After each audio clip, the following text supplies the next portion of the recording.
आचार्य रामचंद्र शुक्ल ने करुणा नामक पाठ में मनोविकारों के बारे में जो जानकारी दी, उसी संदर्भ में हम आज सुख और दुख को लेते हैं।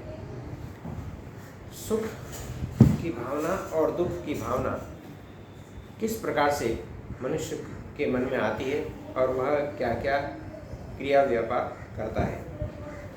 समाज में रहने वाला प्राणी अर्थात मनुष्य एक सामाजिक प्राणी है और उसमें सुख और दुख की अनुभूतियाँ अलग अलग स्तर पर अभिभूत होती हैं।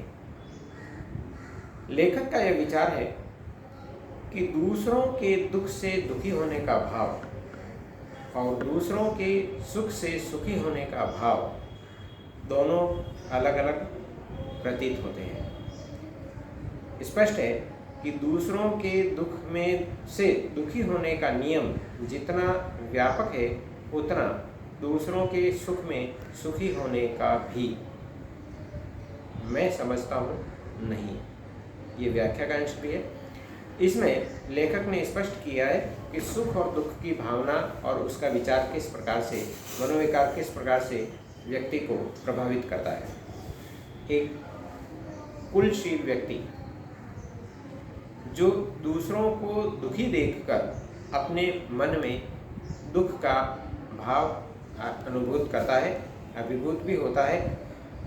इसे छोटे से उदाहरण द्वारा हम समझ लेते हैं कि दूसरों के दुख से दुखी होने का भाव जितना व्यापक है, अर्थात रास्ते चलते हम किसी राहगीर को दुर्घटनाग्रस्त देखकर स्वयं दुखी होते हैं और हम तुरंत उसकी सहायता के लिए तत्पर होते हैं। हमारे मन में उस समय यह प्रश्न नहीं आता कि यह किस जाति का है, किस धर्म का है, कहाँ का रहने वाला है और किसका पुत्र है। ये सभी प्रश्न हमारे मन में नहीं आएंगे। केवल हमारे मन में तो यह प्रश्न आएगा कि तुरंत इसको सहायता कैसे उपलब्ध कराई जाए और उसे ठीक कैसे किया जाए। हमारे मन में जब उसकी प्रति यह दुख का भाव आया, क्योंकि करुणा थी, हमारे मन में विचार आते ही हम उसकी सहायता के लिए तत्पर होते हैं। ये करुणा भाव ही है।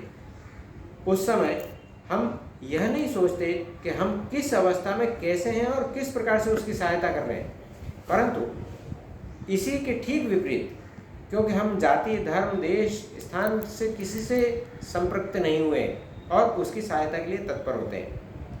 अब इसका भाव, क्योंकि दुख का भाव अपनी सीमा को बहुत अधिक विस्तृत किए हुए था, अब हम इससे ठीक विपरीत सुख के भाव में चलते हैं। यदि कोई व्यक्ति दूसरों के सुख में सुखी होता हुआ उसे देखता है तो शायद वह सुखी नहीं होता। यह कटु सत्य है कि दूसरों की उन्नति को देखकर व्यक्ति अपने मन में प्रसन्न होना कम अनुभव करेगा, बल्कि उड़न या ईर्ष्या का भाव ज़्यादा व्यक्त करने का प्रयास करेगा। उसके सामने ईर्ष्या या जलन का भाव व्यक्त नहीं करेगा, उसके सामने तो प्रसन्नता व्यक्त करेगा, परंतु वह मन ही मन बहुत अधिक मात्रा में दुखी होगा। इसे हम एक छोटे से उदाहरण में लेते हैं।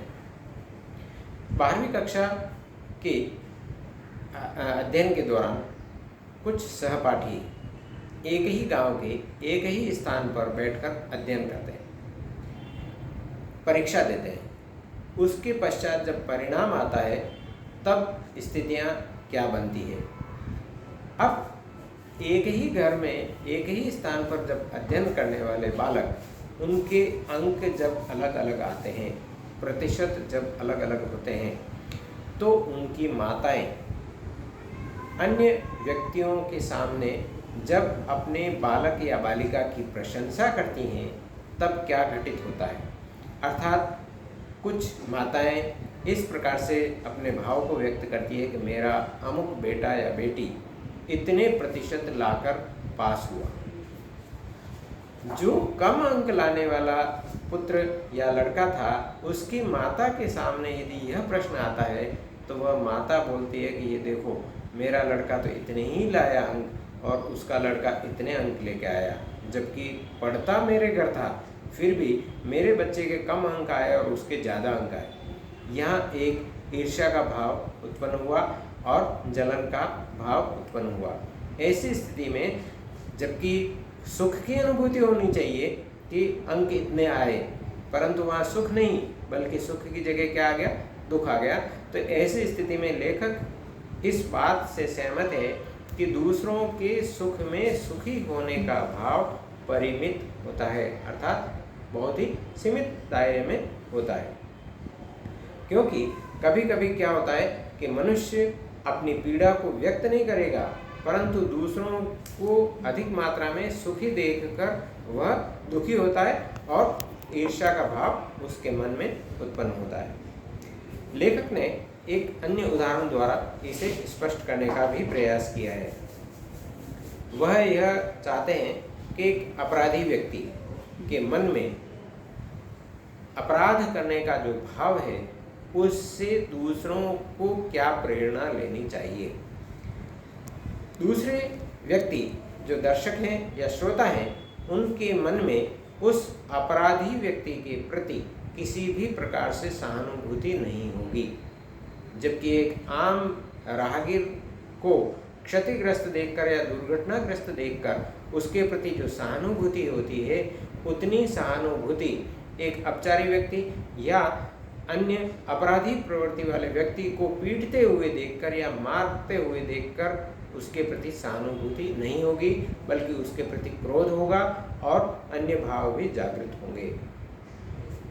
ऐसी स्थिति में लेखक स्पष्ट करना चाहते हैं कि वर्तमान का जो क्लेश है, क्रोध है, उस अपराधी के प्रति हमारी तुष्टि का कारण बनेगा।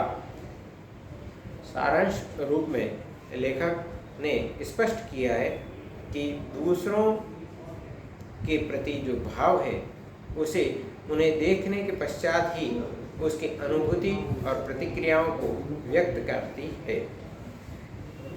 दूसरों को दुखी देखकर, दूसरों को सुखी देखकर, इन दोनों ही तथ्यों को उद्घाटित करने में लेखक ने एक उदाहरण और दिया है कि व्यक्ति समाज में रहते हुए चरित्रवान, शीलवान और सज्जन, इन तीन आभूषणों से युक्त होता है और दिखाई देता है। जो व्यक्ति समाज में उद्दंड या अपराधी प्रवृत्ति वाला है, उसके प्रति व्यक्ति के मन में कभी भी आदर नहीं होगा, और वहीं एक चरित्रवान व्यक्ति और शीलवान व्यक्ति, चाहे वो कितना भी गरीब ही क्यों न है, उसके प्रति मान और सम्मान होगा और उसके हर कार्य के लिए व्यक्ति तत्पर होगा, सहायता करने के लिए तत्पर रहेगा।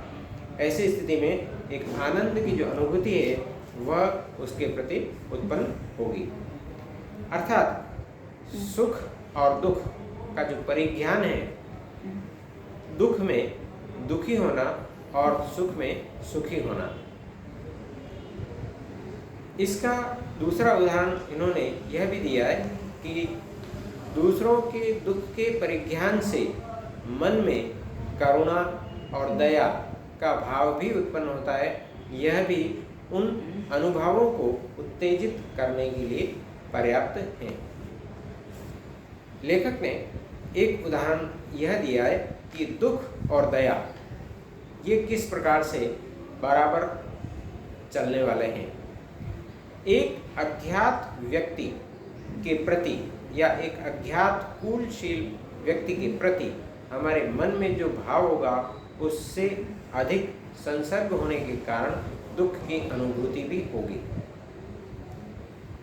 एक महात्मा द्वारा नदी में या सरोवर में जब स्नान करते हैं और इसी मध्य उन्हें अचानक कोई बालिका या बालक जो पानी में डूब रहा होता है, उसे देखने के पश्चात वह अपने आप को यह भूल जाते हैं कि मैं कौन हूँ, बल्कि उनके मन में केवल यही भाव आता है कि यह बालक या बालिका पानी में डूब रही है, इसे किस प्रकार से निकाला जाए।